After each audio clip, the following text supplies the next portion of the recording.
শুধু চিকিৎসাই না, একজন রোগী যখন আমাদের কাছে আসে তখন কিন্তু সে দুটা জিনিস জানতে চায়। এক, আমার রোগের চিকিৎসা কি কি আছে, but that is not enough.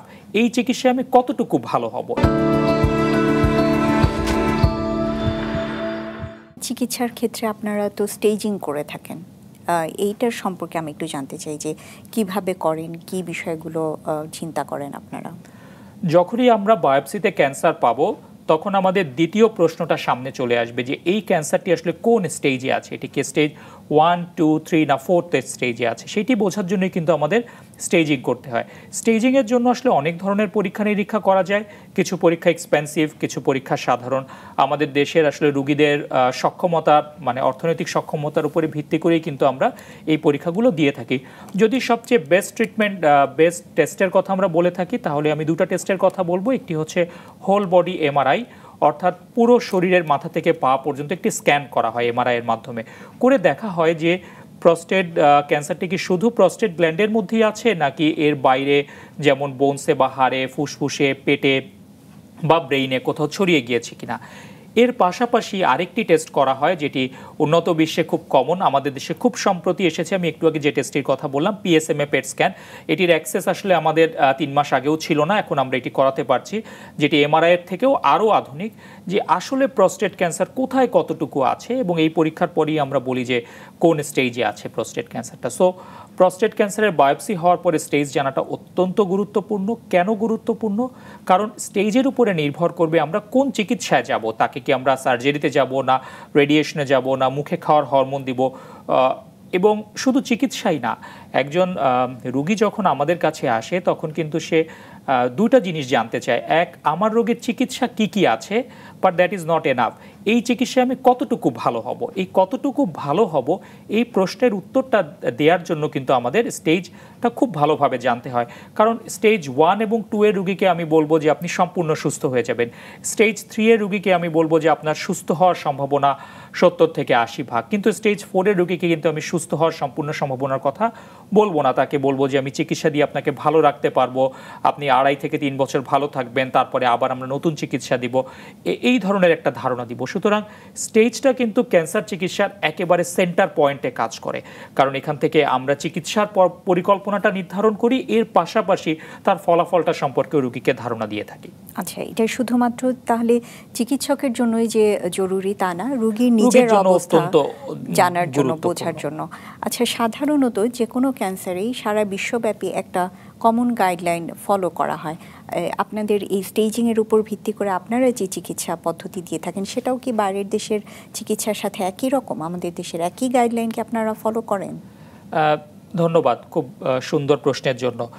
এই আপনি যে প্রশ্নটা করলেন এটা নিয়ে আসলে রোগীদের মধ্যে একটা অনিশ্চয়তা বা একটা শঙ্কা থাকে যে আমাদের দেশের চিকিৎসকরা যেভাবে চিকিৎসা করবে বাইরের সাথে এটা কি অনেক পার্থক্য হয়ে যাবে কিনা, বা মোটা দাগে আমি যদি বলি আমার চিকিৎসাটা ভুল হয়ে যাবে কিনা।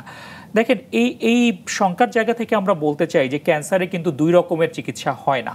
ক্যান্সারের সব ধরনের ক্যান্সারের চিকিৎসার একটা নির্দিষ্ট গাইডলাইন আছে, সেই গাইডলাইন মেনেই কিন্তু আমরা চিকিৎসা করতে বাধ্য।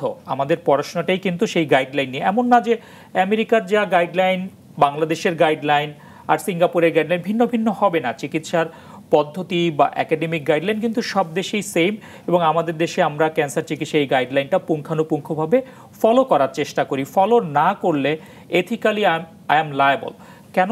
আমি রুগীকে সঠিক চিকিৎসার পরামর্শ দিলাম না। রুগী কতটুকু চিকিৎসা এফোর্ড করতে পারবে সেটা তার সক্ষমতার ব্যাপার, কিন্তু চিকিৎসক হিসাবে আমার এটা মরাল দায়িত্ব তাকে সর্বশ্রেষ্ঠ চিকিৎসাটা প্রেসক্রাইব করা বা বলা যে আপনার এই রোগের এই চিকিৎসা। সুতরাং এই জায়গাটাতে আমি খুব স্পষ্টভাবে বলতে চাই যে আমাদের দেশের চিকিৎসকরা বিশেষ করে ক্যান্সার চিকিৎসার ক্ষেত্রে এখন একদম গাইডলাইন মেনেই চিকিৎসা দেওয়ার চেষ্টা করে। NCCN বলে একটি গাইডলাইন আছে যেটি আমেরিকায় ফলো করা হয়, সেটি বিশ্বব্যাপী আসলে সব দেশ অ্যাডাপ্ট করেছে। NCCN গাইডলাইনে আসলে বলে দেওয়া আছে যে কোন স্টেজে কোন প্রস্টেট ক্যান্সারে কি চিকিৎসা করা হবে।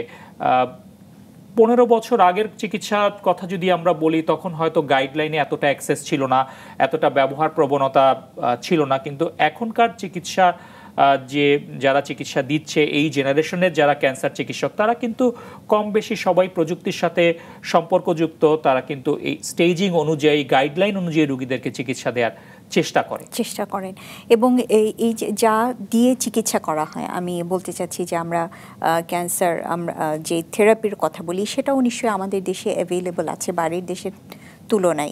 এখানে কি খুব বেশি পার্থক্য আছে? আমি আসলে চিকিৎসাতে যাওয়ার আগে আরেকটা ছোট্ট ব্যাপারে গুরুত্ব আরোপ করতে চাই, সেটি হচ্ছে যে এমডিটি বা মাল্টিডিসিপ্লিনারি টিম।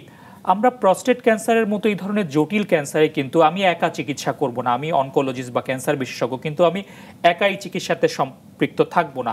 আমার সাথে অবশ্যই একজন ইউরোলজিস্ট থাকবেন যিনি সার্জন, আমাদের টিমে অবশ্যই একজন রেডিওলজিস্ট থাকবেন, কারণ আমি অনেকবার এমআরআই এর কথা বলেছি, স্ক্যানের কথা বলেছি।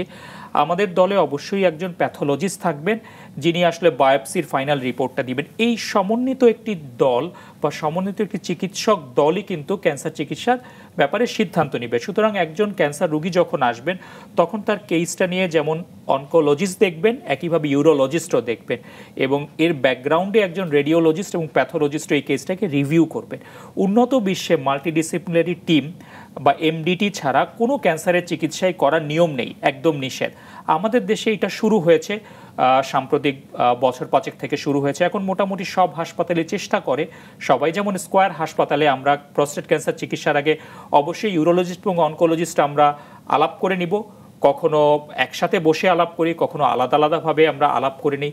এর পাশাপাশি অবশ্যই আমরা রেডিওলজিতে ফোন করি, তাদের কাছ থেকে জানার চেষ্টা করি প্রস্টেট ক্যান্সারটা কতটুকু ছড়িয়েছে, প্যাথোলজির সাথে কথা বলি যে কতটুকু অ্যাগ্রেসিভ মনে হচ্ছে।